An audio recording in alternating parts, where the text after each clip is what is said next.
11 ноября 2013 год. Обычная осенняя дорога в сельской части Пенсильвании. Сырая земля, обочина в низине, неподалеку от редких участков с частными домами. Утро было тихим, пока двое местных жителей не заметили на обочине силуэт. Фигура неподвижно лежала лицом вниз. Ни малейшего движения. Мужчина был мертв, его одежда была залита кровью. Рядом лежали разбросанные вещи. Особое внимание привлек мобильный телефон. Он был включен, а экран едва начал тускнеть, создавая ощущение, будто им пользовались буквально мгновение назад. Полиция приехала быстро. Первое, что бросалось в глаза – следы борьбы. Тело имело множественные ранения. По характеру и расположению ударов стало ясно. Нападавший действовал с особой яростью. Количество повреждений исключало случайность. Преступление совершено в тишине, вдали от посторонних глаз, с явным намерением довести начатое до конца. Машины поблизости не было, никаких очевидных следов шин на обочине, только отпечатки обуви, ведущие к дороге. Район малолюдный, случайных свидетелей не оказалось. Погода серая, влажная, воздух тяжелый. Полицейские начали с осмотра телефона. Аппарат оказался рабочим и не был защищен паролем. В журнале звонков 2 входящих и 1 исходящий, все совершены накануне вечером. Последний звонок был на незнакомый номер, не сохраненный в контактах. У следователей не было ни имени погибшего, ни понимания, кто мог назначить ему встречу. Личность погибшего установили только через час, но пока его имя не называли в прессе. Расследование начиналось с нуля. Только одна вещь была очевидна. Это было не импульсивное преступление. В тот момент никто еще не знал, что за этим стоит, но улики указывали, убийство было запланировано, и жертву выбрали не случайно. Город Норт-Пол на Аляске был основан в 1940-х годах как часть маркетинговой идеи, связанной с рождественской тематикой. Дома здесь стилизованы под сказку. Яркие фасады из дерева, уличные фонари в форме карамельных тростей подчеркнут праздничный облик. Но за этой внешней картинкой скрывается суровая реальность. Долгие, холодные зимы с температурами, опускающимися ниже минус 50, и почти постоянный мороз. В городе проживает чуть более 2000 человек. За уютным фасадом изоляция, стужа и ощущение оторванности от остального мира. В этом месте в 1994 году родилась Миранда Барбур. Родители уже не жили вместе. Мать Элизабет воспитывала ее и старшую сестру Эшли одна. Отец участия в жизни дочерей почти не принимал. В раннем возрасте у Миранды выявили врожденную дисплазию тазобедренного сустава. Диагноз означал, что сустав был сформирован неправильно. Это приводило к боли и ограничению подвижности. Ребенку было трудно ходить, играть, двигаться как сверстники. 2 года она носила специальный корректирующий аппарат. После лечения семья переехала в другой район, ближе к родственникам. Там жила сестра Элизабет со своим мужем Ричардом. Именно их дом стал местом, где Миранда и Эшли часто бывали после школы. Им было по 5-6 лет. Никто не подозревал, что в этой обстановке начнется их личный кошмар. Ричард вел себя спокойно при взрослых, но, оставшись с девочками, становился другим. На протяжении нескольких лет он систематически совершал над ними ужасные вещи. Он запугал их настолько, что они молчали. Угрожал, манипулировал, заставлял скрывать происходящее даже от матери. Молчание длилось до тех пор, пока Эшли не решилась рассказать. Когда Элизабет узнала, она сразу отвела дочерей в полицию. Заявление приняли, Ричарда арестовали. При обыске в его доме нашли тетрадь, в которой он вел записи своих действий. Там были описания, перечни, указания. Создавалось впечатление, что он не просто фиксировал произошедшее, а делал это с целью передачи кому-то еще, как инструкцию. Суд признал его виновным, он получил 19 лет заключения. Позже его освободили досрочно, но в течение следующих лет он вновь нарушил закон и был возвращен в тюрьму. На момент описываемых событий он отбывал новый срок. Несмотря на его арест, последствия остались. Все члены семьи не могли быстро восстановиться. Миранда замкнулась, стала тревожной, уязвимой. У Элизабет начались срывы, усилилось пристрастие к алкоголю и запрещенным препаратам. Ее лицо все чаще выражало безразличие, раздражение и внутреннюю неустойчивость. Попытки проявлять заботу о дочерях еще оставались, но с каждым разом становились все реже и теряли результативность.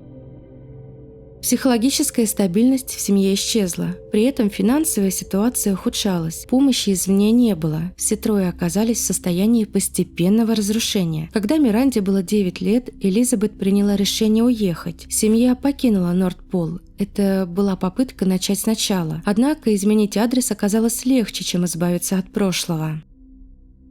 Старшая дочь Эшли отстранялась. Она старалась держаться на расстоянии, искала внешние источники поддержки, учеба, подработки, общение со сверстниками, любые поводы, чтобы меньше находиться дома. Миранда, напротив, не искала выхода. Она замыкалась в себе, чаще оставалась в одиночестве, становилась раздражительной, срывалась на других. Поведение становилось все более нестабильным. В возрасте 12 лет начался новый этап. Миранда попала в компанию подростков старшего возраста. Эти люди уже употребляли тяжелые препараты, выпивали, вели рискованный образ жизни. Несмотря на возраст, Миранда влилась в эту среду быстро. Сначала она просто наблюдала, но вскоре начала участвовать. Курение, алкоголь, таблетки – все воспринималось как норма. Она часто уходила из дома. Мать не всегда замечала ее отсутствие, а когда замечала, не реагировала. Возвращение домой происходило внезапно и без всяких объяснений. В школе тоже начались проблемы. Миранда стала агрессивной, провоцировала конфликты, оскорбляла одноклассников. Администрация несколько раз приостанавливала ее посещение. Учеба остановилась, поведение ухудшалось. В это же время она впервые упоминала человека по имени Форест. По ее словам, он был взрослым парнем, около 20 лет. Он якобы являлся участником группы, которую Миранда называла сатанинской. Она рассказывала, что участвовала в ритуалах, и после одного из них стала принадлежать Форесту. Своими признаниями она делилась с матерью. Элизабет пыталась вмешаться и запретила ей любые контакты с этим человеком. В ответ последовал побег из дома. Существование Фореста официально не подтверждено. Ни полиция, ни следователи впоследствии не нашли доказательств его личности. Нет данных о группе, нет записей, нет свидетелей. Все, что известно, это рассказы Миранды. Некоторые близкие позже утверждали, что она склонна к выдумкам, особенно в ситуациях, когда ощущала нехватку внимания. Однако для нее история с Форестом была реальной. Она вела себя так, будто переживала подчинение, будто связь с этим человеком изменила ее восприятие. Поведение после этой фазы стало еще более деструктивным. Впоследствии она не раз повторяла, что с этого момента потеряла контроль над собой. Ее обостренный интерес к сатанизму, жертвоприношениям, подчинению и контролю начался именно в этот период. К 14 годам Миранда уже не справлялась с собой. Поведение стало непредсказуемым, перепады настроения резкими. Контакты с людьми все более деструктивными. В какой-то момент она предприняла попытку покончить с собой. Способ не разглашался, но угроза жизни была реальной. Это стало первым и единственным эпизодом, когда ее биологический отец вмешался. Он подписал согласие на госпитализацию в психиатрическое учреждение. Лично в процессе участия не принимал. В клинике Миранде поставили диагноз «депрессивное расстройство» и назначили медикаментозное лечение. Ей рекомендовали продолжительный курс терапии. Однако спустя короткое время ее выписали. Долгосрочная поддержка не была обеспечена. Девушка вернулась в прежнюю среду. Мать по-прежнему боролась с зависимостями. Сестра вела собственную жизнь. Вокруг не было ни одного стабильного взрослого. После выписки Миранда не вернулась в школу. Она формально числилась учащейся, но занятия не посещала. Образование фактически завершилось. Большую часть времени она проводила с людьми старше себя, часто меняла окружение. Образ жизни стал взрослым, не по уровню ответственности, а по набору рисков. Она продолжала употреблять запрещенные препараты, участвовала в сомнительных знакомствах, часто ночевала вне дома, надежных связей не формировалось. К 17 годам стало известно о беременности. Саму Миранду этот факт удивил. Она не могла точно сказать, кто отец ребенка. Список возможных вариантов был, но уверенности не было ни в одном из них. Несмотря на нестабильное положение, она решила сохранить беременность. Мотивы остались неизвестными. Возможно, это был инстинктивный жест, попытка удержаться за что-то конкретное. Беременность протекала без серьезных осложнений, хотя медицинское наблюдение было ограниченным. Роды прошли в срок. Девочку назвали Ария. С этого момента в жизни Миранды появился человек, за которого она несла фактическую ответственность. Однако вместе с этим начались новые проблемы. Семейная ситуация ухудшалась. Мать находилась в тяжелом состоянии. Эшли уже не жила дома. Вопрос опеки над Мирандой и ее дочерью стал перед социальными службами. Учитывая возраст Миранды и состояние ее матери, было принято решение: девушку и ее новорожденную дочь нужно передать под присмотр других родственников. Официальной опекой занялась семья, проживавшая в Северной Каролине.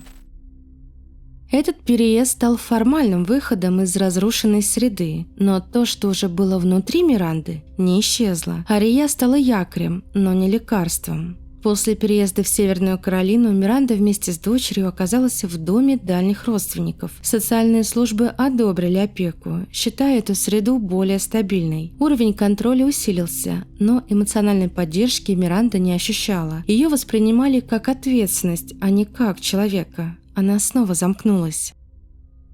Именно в этом доме она познакомилась с Элитом Барбуром. На тот момент ему было 20 лет. Он регулярно навещал эту семью, поддерживая общение с одним из ее членов. Тогда Элит состоял в отношениях с девушкой по имени Эми, и вскоре у них ожидалось пополнение. Миранда в то время все еще носила на руках маленькую Арию. Несмотря на внешние обстоятельства, между ней и Элитом быстро возникла тесная связь. Элит был склонен к необычным темам. Он с интересом говорил о религиозных культах, ритуалах, символах. Для него это было не просто хобби. Он воспринимал это как источник внутренней силы. Миранда не отстранялась. Напротив, ее рассказы о прошлом, об участии в группе, называемой ею сатанинской, только укрепили взаимный интерес. Они обсуждали власть, жертвы, влияние. Эти разговоры были лишены насмешек. Они искренне воспринимали это как часть своей внутренней картины мира. Поначалу Эми не воспринимала Миранду как угрозу. Они даже общались, вместе гуляли с младенцами. В какой-то момент разница между двумя девушками стала очевидной. Эми искала стабильности, Миранда нет. Она не скрывала тягу к риску, нестандартным темам, о которых большинство не говорило вслух. Элит все чаще отдалялся от Эми. Через несколько месяцев после рождения малыша Эми покинула свой дом. Она взяла ребенка и уехала. Причины не объяснялись. Очевидно, между ней и Элитом обострились конфликты. Их отношения завершились. Элит остался рядом с Мирандой. С этого момента связь между ними укрепилась.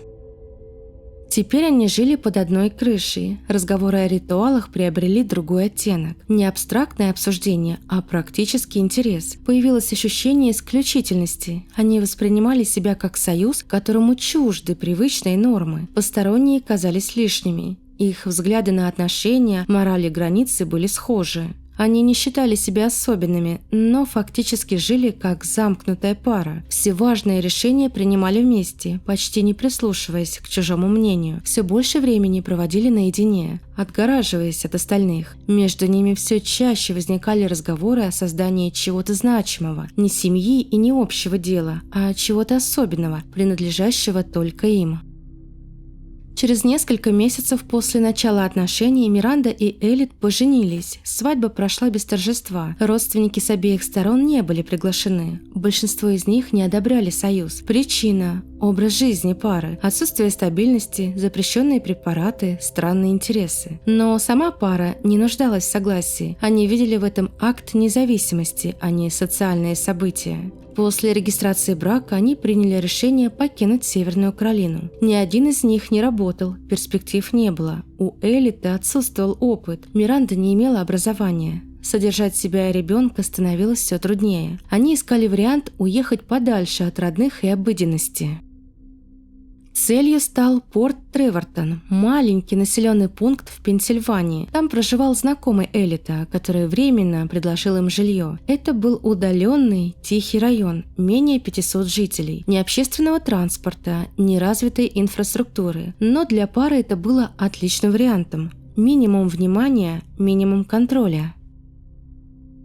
Они переехали вместе с дочерью Миранды и первое время жили у знакомого, не оплачивая жилье. Деньги быстро закончились. Продукты и необходимые вещи доставались за счет случайных заработков и помощи со стороны хозяина дома. Эллиот пытался найти работу, рассылал резюме, ходил на собеседования, но безуспешно. Его нестабильное состояние, неопрятный внешний вид и отсутствие опыта только мешали.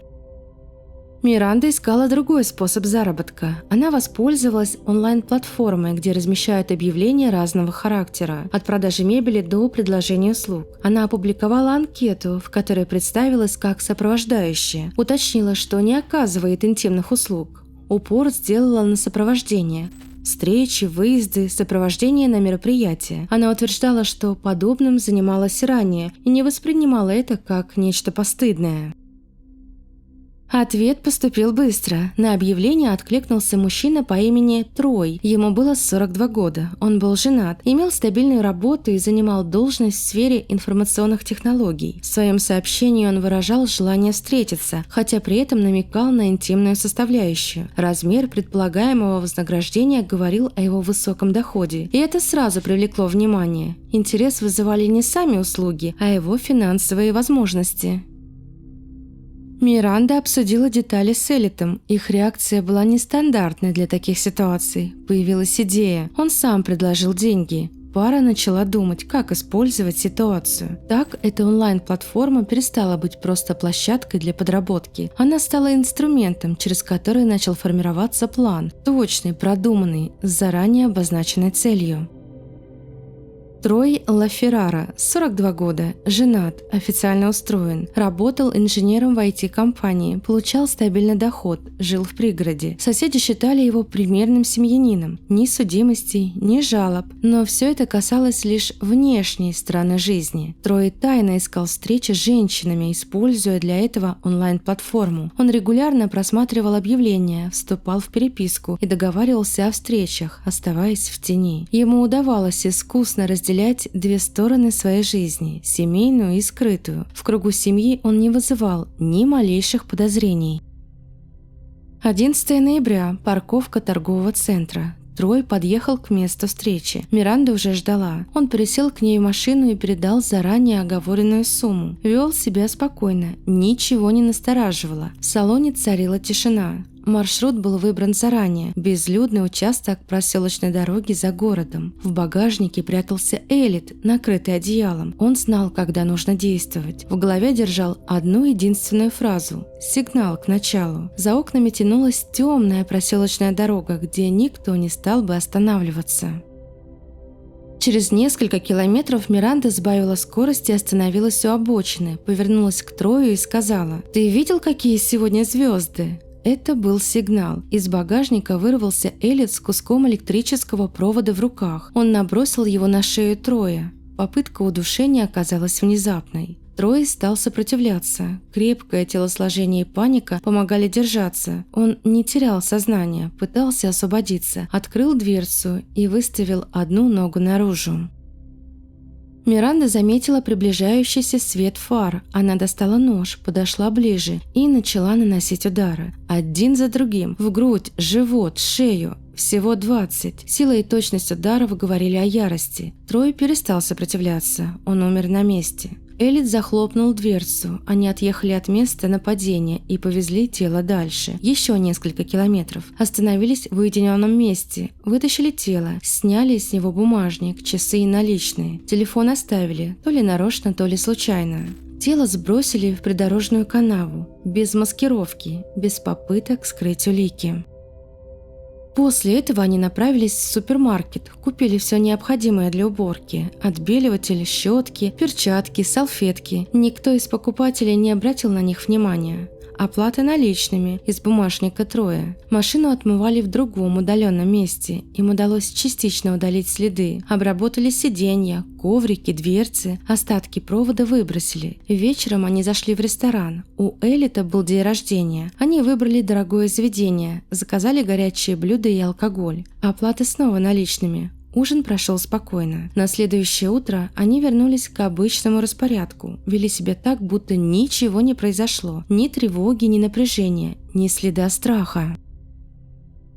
Тело Троя Лаферы было найдено утром, недалеко от обочины. Следов сокрытия не было. Рядом одежда, а также мобильный телефон. Именно он стал ключом. Устройство было включено. В памяти последние звонки и сообщения. Один номер повторялся. Полиция установила владельца. Зарегистрированная сим-карта вела к Миранде Барбур. Следователь выехал по месту жительства Миранды. Ее пригласили в участок для беседы. Причиной обозначили рутинную проверку по факту звонков жертвы.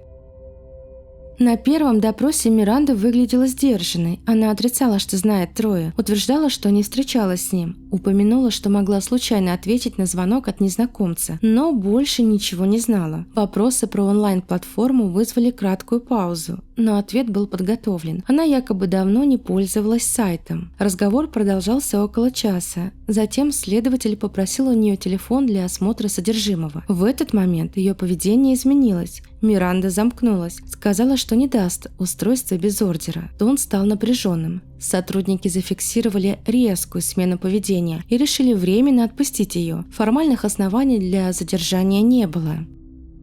Вернувшись домой, Миранда выглядела подавленной. Несколько часов она молчала. Потом неожиданно призналась своему другу, у которого они жили. Она причастна к убийству. Всплыли детали, имена, мотив. Друг был шокирован, он не знал, как реагировать, но убедил ее. Миранда должна идти в полицию. Он настоял, добавил, что иначе сделает это сам. Ночью около 4 утра Миранда вернулась в участок, попросила поговорить со следователем, заявила, что хочет рассказать правду. При этом сразу уточнила, в произошедшем был элемент самообороны. По ее словам, она встретилась с Троем по объявлению. Он начал домогаться, стал агрессивным. Она якобы испугалась, схватила нож и ударила его, а Трой и Элити ни слова.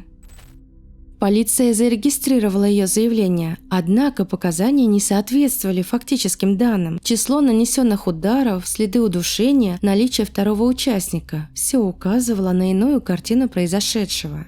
Это была ее первая ошибка, но далеко не последняя. После признания Миранды внимание следствия переключилось на Элита Барбура. Он находился в доме, куда вернулась Миранда после допроса. Поведение спокойное, он не выражал тревоги. С момента ее признания он хранил молчание. Не оправдывался, не объяснялся. Даже когда узнал, что она сообщила в полицию о встрече с Троем, Элит не проявил никакого интереса.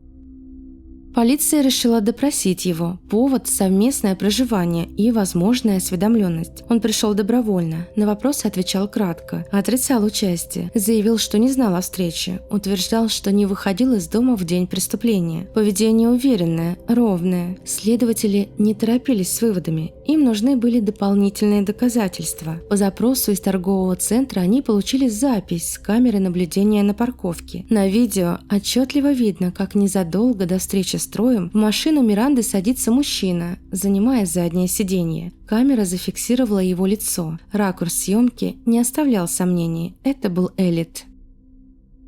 После предъявления записи его позиция изменилась. На втором допросе он уже не отрицал присутствие. Он рассказал о деталях, подтвердил, что знал о плане, участвовал в нападении. С его слов идея принадлежала им обоим.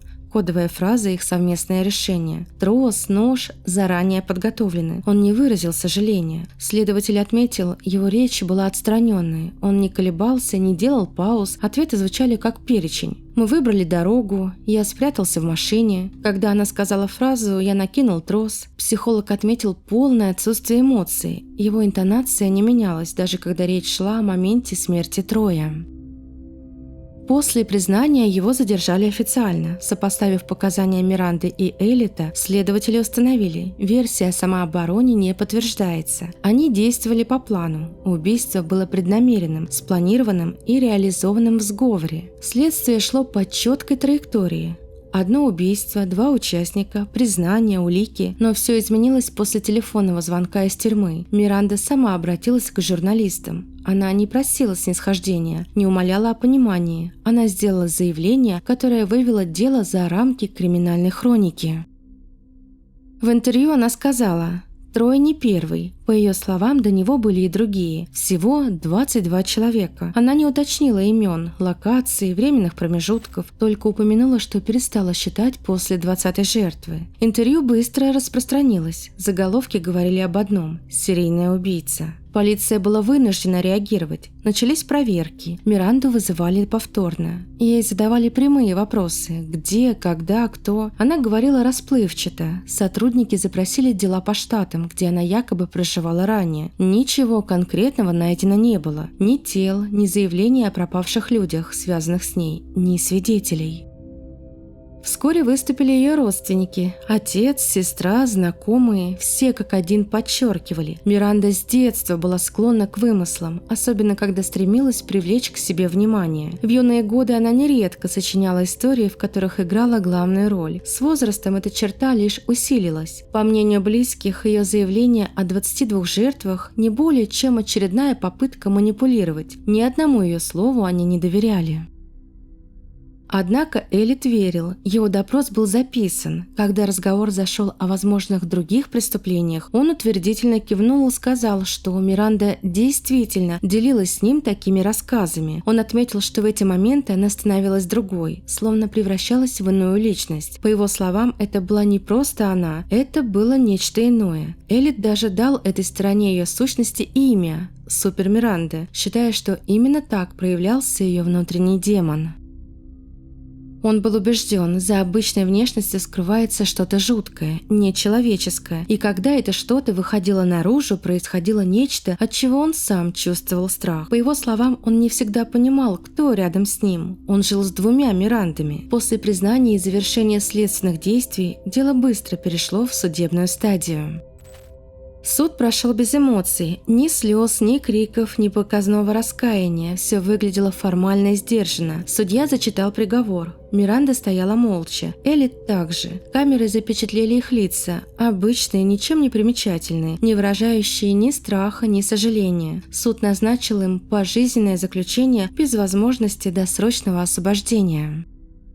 Спустя несколько месяцев после завершения дела пришла трагическая новость. Мать Миранды, Элизабет, покончила с собой. Предсмертной записки она не оставила. Родственники подтверждали, что ее психоэмоциональное состояние долгое время было крайне нестабильным. Гибель дочери как личности, общественное осуждение и окончательный распад семьи, по их словам, стали последним ударом. Ее тело нашли в доме. Причиной смерти стала передозировка.